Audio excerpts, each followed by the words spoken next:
So on my weekends, I tend to get caught up on all the interesting stories that are out there, and I have a couple of places that I like to go. Bloomberg is one of them. I think they have some interesting stories in their top 10 for the weekend. Here's one that jumped right out at me right away. China to ban sale of fossil fuel cars and electric vehicle push.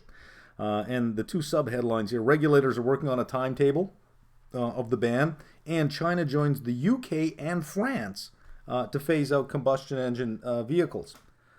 This is something that I've been saying in my videos, especially in the economics series, when we're forecasting the pace of change or forecasting technological change, how absolutely difficult it is sometimes.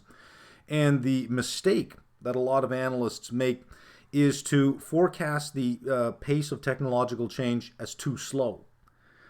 Change will happen slowly in the beginning and then all at once. It will happen faster than you can imagine. And I'm calling, or I have been calling, for the switch from internal combustion to electric to happen far faster than most industry analysts are suggesting. It's suggesting 20, 30, 40-year cycle. I don't think it's going to be that long at all. I think you can look at one vehicle upgrade cycle, which typically is about 10 to 11 years.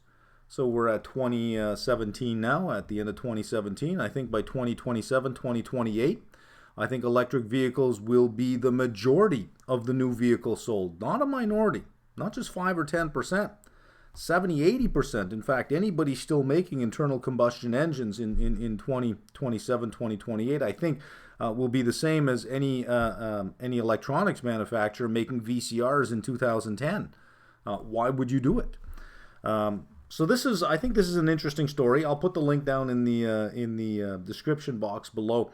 But this, if we're looking for something that will define the next 10 or 15 years of investment and trajectory in the world, this is it for two reasons. Number one, this is a huge industry. When you think about the number of vehicles that are sold worldwide, and the grid that supports all those vehicles, and all of the industries that support that in terms of internal combustion. Think of the massive change that's going to happen, the massive investment that's going to happen on the electric side, and the massive disinvestment that has to happen on the internal combustion side. And the auto companies 30, 40 years ago used to have the luxury of time that when an innovation hit the market, they could sit on it until they depreciated their current production capacity. The carburetor and the fuel injector is a great story along those lines.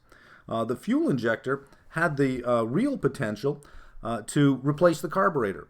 But there was a lot of investment in carburetor facilities that the companies didn't want to write off, and since it was a much more concentrated industry then, they sat on it. GM sat on that electronic fuel injector until there was a needed round of investment. Then they brought it out. Here, there's not going to be the ability to sit on this change to depreciate current production capacity.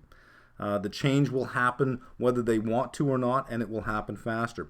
The second reason I think this is a big story, the second reason is this. China's the number 2 economy in the world right now, behind the U.S., and they're taking the leadership. Not the U.S. U.S. is not taking leadership on this. China's taking leadership. Sure, Britain can say something and France can say something. They're G8 countries, but they're small economies. To have the number 2 economy in the world make a statement like this, to say, yeah, we're going to ban it, that is a direct challenge to the supremacy of the U.S. in terms of auto production and innovation. Because if the U.S. does not get on board on this as well, where do you think the concentration of production and innovation in electric vehicles is going to focus on? It is going to focus on these big giant markets like China, which is a huge market and is only growing. So this represents potentially a shift of economic power from the West to the East. So I think this is going to be really interesting to see how this plays out in two respects. Number one, how does the industry respond? How do the car makers respond to this? Do they fight it? Because, hey, listen, they're going to have huge depreciation, accelerated depreciation schedules ahead of them. Do they fight this? or do they also jump in on this and accelerate their process? The second thing is, if they're going to make investment, where is it going to be? Is it going to be in North America, or is it going to be in China? Is it going to be in the West, or is it going to be in the East?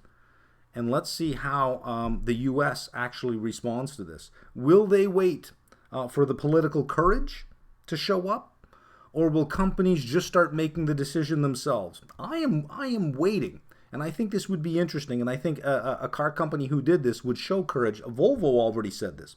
Volvo said by 2019, we won't make any more internal combustion vehicles, they'll all be electric. I'd like to see one of the North American majors make that announcement, that by 2030, we will no longer be in internal combustion. Because I don't think you have the political will in the U.S. To put that in place. Nobody, I think neither party has the political will to make that happen. I think that if we're looking for leadership in Western economies, it has to come from business and not from government. I think we're done looking to politicians for leadership. It's simply just not there.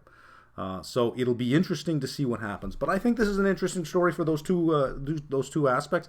I thought I would share it with you because I think that the changes happening in this industry and the changes happening politically and economically in the world, this shift from the West to the East, is going to impact a lot of your thinking about how you analyze companies in the future. All right, let's get back to work. We have exams to write.